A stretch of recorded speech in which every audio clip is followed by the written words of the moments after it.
প্রিয় দর্শক, পরিচালক রাজিবুল হোসেন নির্মাণ করেছেন অ্যাডভেঞ্চার নিয়ে বাংলাদেশের প্রথম সিনেমা হৃদয় রংধনু।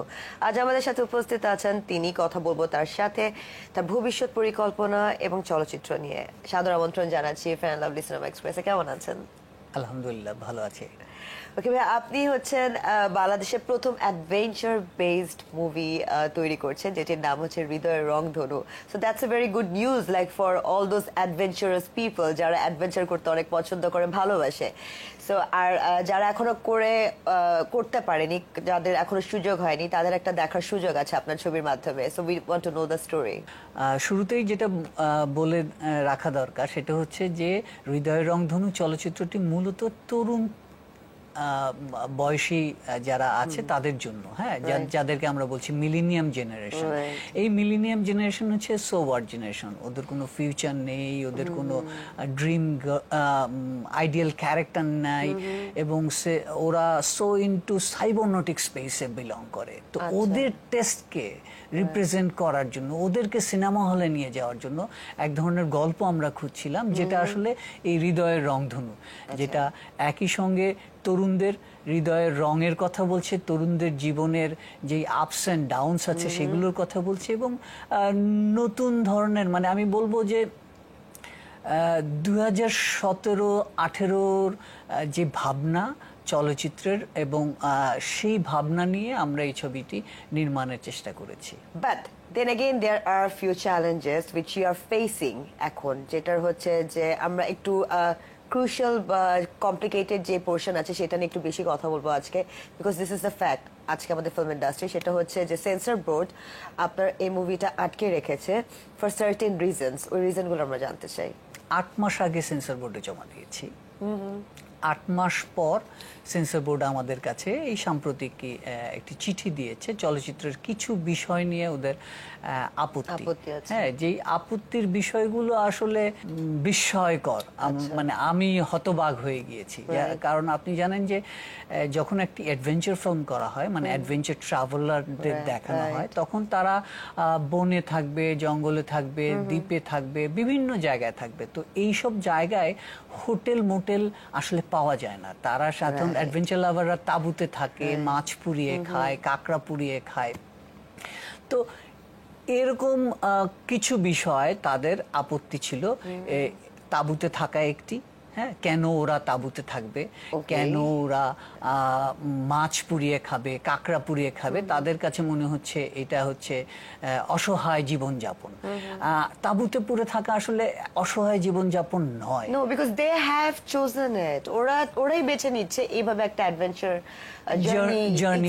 জার্নিতে যাবে। হ্যাঁ, আরো কিছু বিষয় ছিল, যেমন ধরুন একটি চর দখলের যুদ্ধ আছে, মানে হঠাৎ জেগে ওঠা, কারণ ওরা একটি হঠাৎ জেগে ওঠা চরে তাঁবু গেড়ে ছিল, এবং ওরা জানতো না যে ওখানে দুই পক্ষের মারামারি হতে পারে।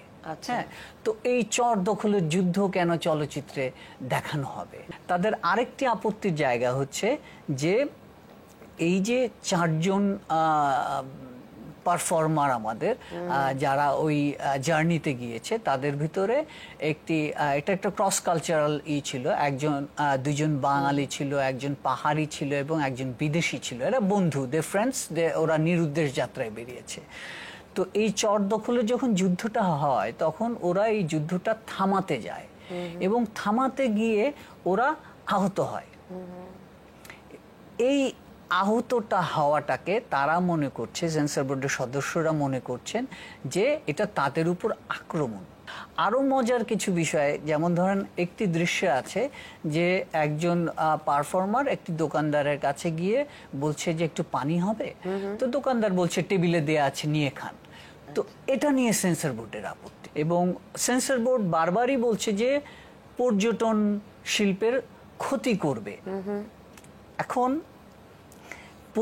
আমরা সারা বাংলাদেশে 54টা জেলায় শুটিং করেছি। 54টা জেলায় তারা তাঁবুতে ছিল। 54টা জেলায় কি পর্যটন এলাকা হিসেবে চিহ্নিত কিনা সেটা নিয়েও আমাদের সন্দেহ আছে, কারণ সেন্সর বোর্ড বারবারই বলছে যে পর্যটন পর্যটন পর্যটন, যেখানে পর্যটন কর্পোরেশন কোনো সুনির্দিষ্ট আপত্তি নেই, কারণ তারা তো পুরো চলচ্চিত্রটি দেখেই সমঝোতা চুক্তিতে স্বাক্ষরিত হয়েছে। সেখানে সেন্সর বোর্ডের আপত্তির জায়গাটা কোথায়? you are going through so many things like while releasing it, like যখন এটা সেন্সর বোর্ডের কাছে গিয়েছে, বেসিক যে জিনিসগুলো, এমন এমন পয়েন্টগুলো আপনি তুলে ধরেছেন ভাইয়া, বা এমন এমন পয়েন্টগুলো সেন্সর বোর্ডের সদস্যরা তুলে ধরেছেন, যেটা কিন্তু আমাদের দেশে অলরেডি আমরা কিন্তু সব জায়গায় দেখছি। But what do you think, like way did you go wrong and way are they going wrong, যার জন্য এই পয়েন্টগুলো তারা তুলে ধরছে? কি মনে হচ্ছে, পলিটিক্সের শিকার হচ্ছেন? আমি শুনেছি যে যেই দিন হৃদয় রংধনু চলচ্চিত্রটির সেন্সর প্রিভিউ হয়েছে, সেদিন সেন্সর বোর্ডের সদস্যরা 11টি চলচ্চিত্র প্রিভিউ করেছে। তো একদিনে 11টি চলচ্চিত্র সেন্সর বোর্ডের সদস্যরা কিভাবে প্রিভিউ করেন? মানে তাহলে 11টি চলচ্চিত্রকে জাস্টিফাইড করা কি আসলে ঠিক হবে কিনা, একই মানদণ্ডে বিচার করা ঠিক হবে কিনা? এক একটি চলচ্চিত্রের মুড এক এক রকম থাকে, এবং একটি 2.5 ঘন্টা চলচ্চিত্র দেখতে 2.5 ঘন্টাই লাগে। হ্যাঁ, সেটাকে আসলে টেনে টেনে দেখার কোনো সুযোগ নেই। এবং সেন্সর বোর্ডের যে চিঠি, সেই চিঠির কিছু বিষয় আছে যে বিষয়গুলো আদৌ ওই চলচ্চিত্রে নেই। তো সেটাকে আমি কিভাবে বিচার করব? ওরা বলছে যে বিদেশিকে জলদস্যুরা আটকে রেখেছে, আটকে রাখার কোনো দৃশ্য চলচ্চিত্রে নেই। ওরা বলেছে যে এই দোকানদার কদর্য আলাপ করেছে, খারাপ ভাষা ব্যবহার করেছে, এই টেবিলে দেয়া আছে নিয়ে খান, এটা কোন জায়গা থেকে খারাপ ভাষা আমি জানি না।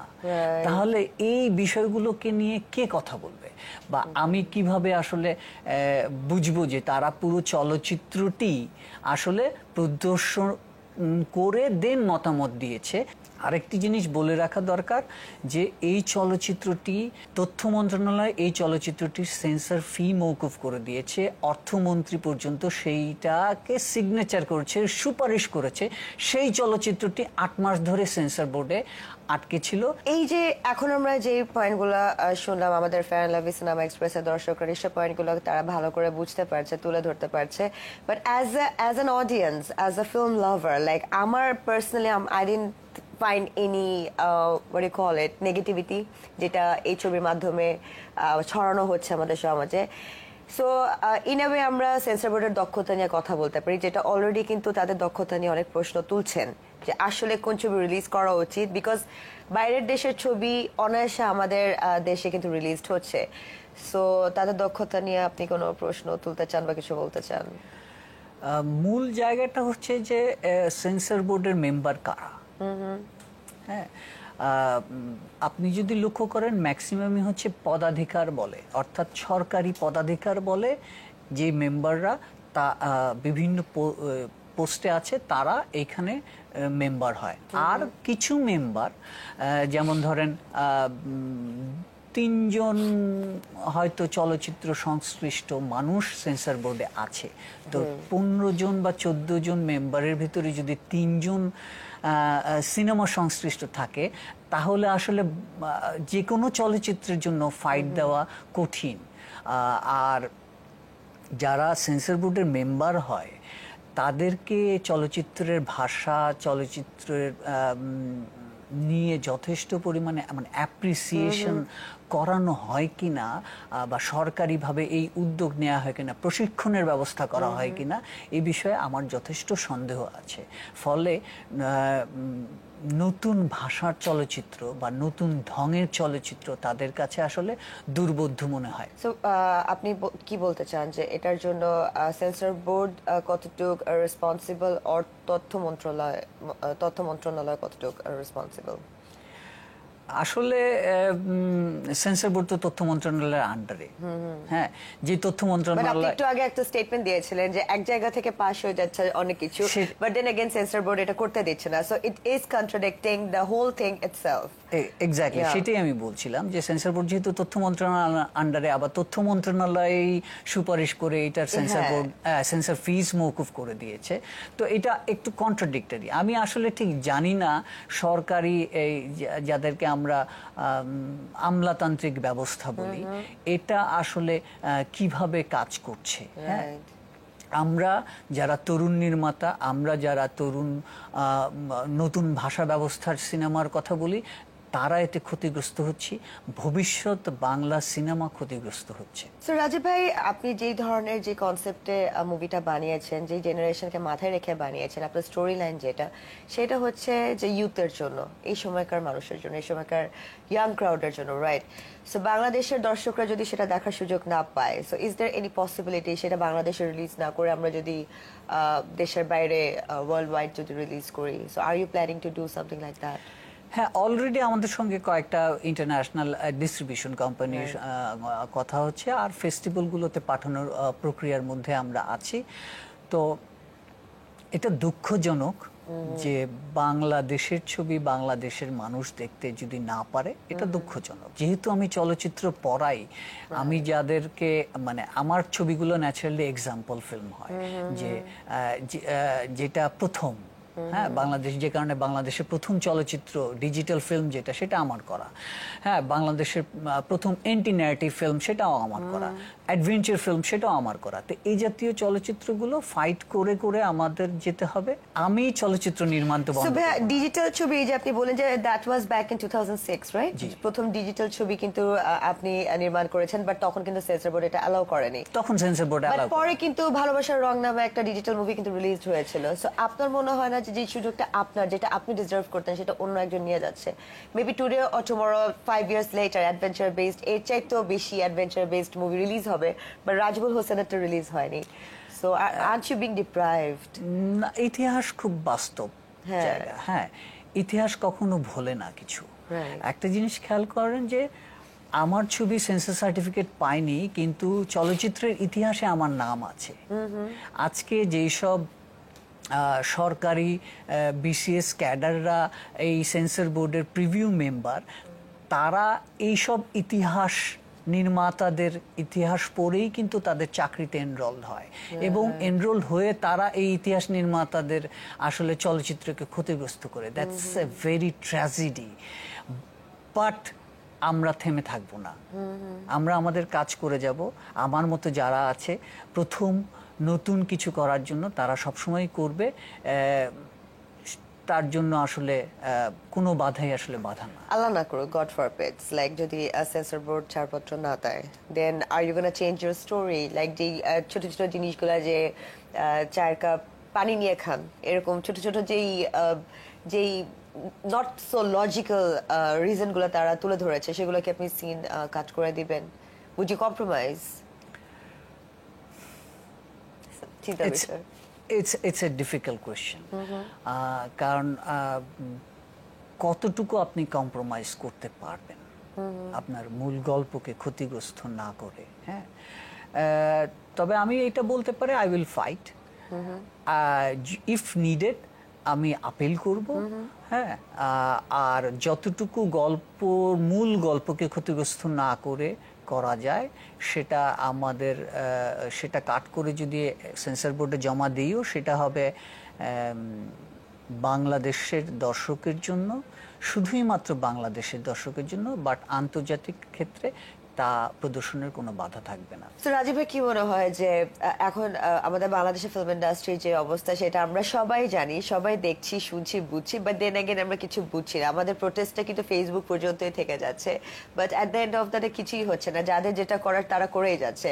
সো এই সিনারিওতে, এই সিচুয়েশনে, how do you take film as your career or future? কি মনে হয়? I am a film lover. সো সিনেমা নিয়ে আমার যেহেতু অনেক দুশ্চিন্তা, তো সিচুয়েশনটা খারাপ। বাংলাদেশ ফিল্ম ফেডারেশন কোনো কাজ করছে না, শর্ট ফিল্ম ফোরাম কোনো কাজ করছে না, দু একটা ফেস্টিভ্যাল এবং ওয়ার্কশপস অর্গানাইজ করা ছাড়া। বাংলাদেশ ডিরেক্টরস অ্যাসোসিয়েশন কোনো কাজ করছে না। কোনো সমিতি চলচ্চিত্র সংশ্লিষ্ট অত অ্যাক্টিভ কোনো জায়গায় নেই। সিচুয়েশনটা খুব খারাপ। তরুণ নির্মাতাদের কোনো দলবদ্ধতা নেই, তারা প্রত্যেকেই ফেস করছে এরকম ক্রাইসিস। তারপরেও আমি বলবো যে আশা কখনো ছেড়ে দিতে নেই। Thank you very much Rajib ভাই, আমাদের অনুষ্ঠানে এসে সময় দেওয়ার জন্য। ধন্যবাদ দেশ টিভিকে, ধন্যবাদ সিনেমা এক্সপ্রেসকে।